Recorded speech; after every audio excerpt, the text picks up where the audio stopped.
If you clicked on this video because you have a creative block, not the I don't know what to make kind, but the kind that I start everything and finish nothing, this video is for you. Because what most people call creative block is actually three enemies that work against you. I'm going to show you exactly what they are, how to identify them, and which one is destroying your productivity right now, and the exact system I use to defeat all three of these enemies that prevent you from being the artist that you are. Enemy number one. This is the enemy of procrastination, quote unquote, the comfort zone trap. It's not laziness, but it's fear disguised as laziness, you see. We often fear of starting because we feel like we suck at creating art and we are not where we want to be. But fear is what is stopping us from moving forward and creating. And that's not the only part of this enemy. It's also digital hijacking. We are so fried with internet, with reels, too many tutorials. We're just feeding our brains so much information, we don't have time to process what we are consuming. It's basically overconsumption, and that is stopping you from creating. That's why this is under the umbrella of procrastination. And part of procrastinating and part of this enemy is the preparation paralysis. And part of this enemy, it's also been part of this enemy is preparation paralysis, researching without creating. We sort of get dopamine, we feel good because it feels like working when we're researching about our favorite topics in art. Because I was a filmmaker, I used to do this. I used to watch director interviews, I used to research directing techniques. It felt like I was working, but I wasn't really working, I was just researching. And then when I come to create, I'm just so overwhelmed with so much information, and then I don't feel like working anymore, you see. But if you struggle with this, the solution is to have the 5-minute rule. The 5-minute rule basically is working on the project or task that you've been putting off recently, working on it for 5 minutes. That's it. You can stop at the 5-minute mark and then do anything else throughout the day. It doesn't have to be work related, just do anything else, but just work for 5 minutes. You will see that oftentimes you want to keep on going in to create more. And that will teach you to respect. Sorry, I just drank something. And that will teach you to respect the time, because we need to respect time because we don't have all the time in the world to create. And we need to know that too much freedom is lack of creativity, because if we're limited in our time, we take it more seriously, we come up with more ideas, and we actually are more focused and dialed in. Because oftentimes, I know that you remember back in school, you get homework on Monday and then it's due on Friday. You have so much window there, and not to mention school is very distracting. If you're not focused in the right things and you have bad time management, you're gonna do your homework last minute. That's a very famous example, don't you see?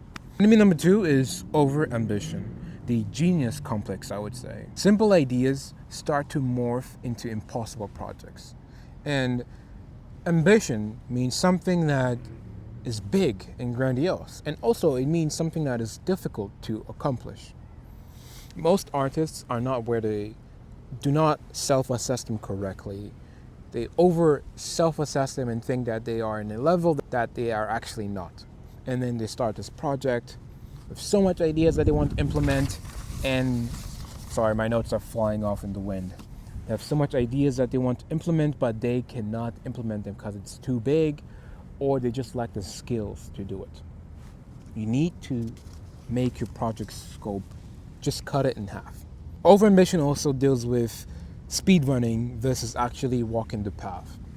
You're not actually taking the time to love the process, you're just speeding through it because you want to get it done.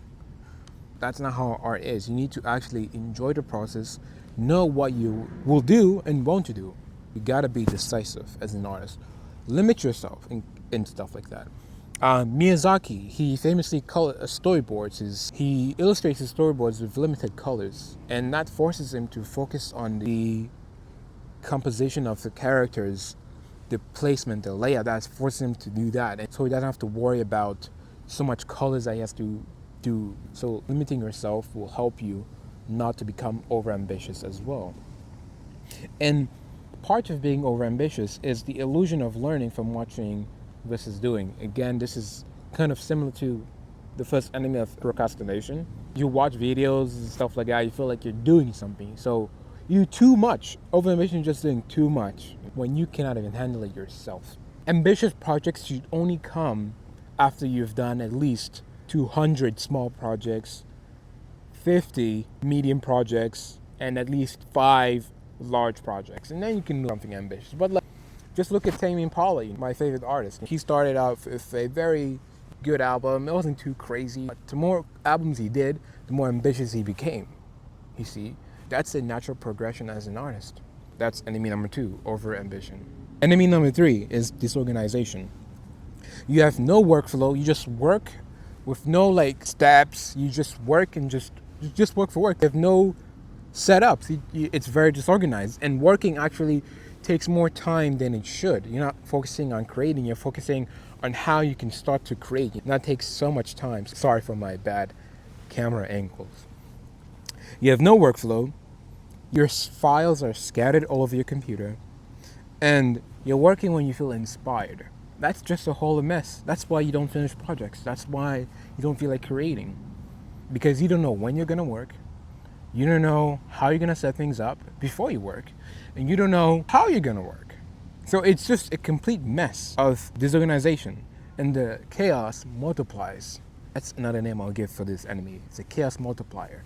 Disorganization. Because you don't know when to work. That's not managing your time well. And you're doing bullshit tasks, which is not needed, to be honest. And also, disorganization kills momentum before you start, as you probably implied from the previous points of disorganization. 20 minutes, you're looking for reference. 20 minutes, you're looking for your files. 20 minutes, you're planning, doing so much decision making. And the more decisions you do, the more brain points you take away. I like to look at the brain as brain points. Let's say you are waking up and you're looking at your phone first thing in the morning. That's losing brain points. Let's say you sit down to work, but then you actually don't know what to work, and you have to decide what to work on. You're losing 30 brain points. And then you don't know where your file is, and you're looking for it. It takes you 2 minutes. That's 10 brain points. And then you find the file, you put it into your workspace, Canvas, or editing software, and then you go back to it, and then you stumble upon something you're struggling with creatively. Oh, how am I going to fix this? How am I going to fix that? You're losing, and then you already lost brain points, so you don't have the bandwidth to handle the creative problem solving that encounters artists. You want to set your things up, set up your time when you're going to workspace, so everything's in place, so you know where it is. Boom, that's the file. Boom, I know when to work. Boom, so you can take the time to actually focus on creating itself. Please be more organized. The fix for this is to create simple systems that become invisible. So, quickly on disorganization, because I really like this point better, because it just will make every enemy go away. First thing when you do is plan tomorrow today.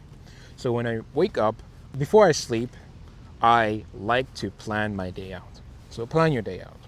For example, I'm going to plan my day out before I sleep, because tomorrow I just want to look at my paper and just get to work right away and knowing what I'm going to do. So before you sleep, plan your day. And use the method time blocking, which I'll show on screen. Time blocking just means that you're going to work on a specific task at specific hours. So for example, I'm planning tomorrow and I'm going to write my book. So from 6 a.m. to 10 a.m., I'm going to write my book. That's the task. I'll write for an hour. I'll write for 60 minutes and then take breaks. But I'm going to write specific tasks at exactly what I'm going to do. For example, write book, finish chapter 3 on emotions, get the resource from this link, and then include this. And I'll be very specific to what I am talking about. My phone is going to die. This is all lessons that I have talked about in my ebook, which is launching pretty soon. Click the link in the description for the waitlist, and I have all sorts of resources and time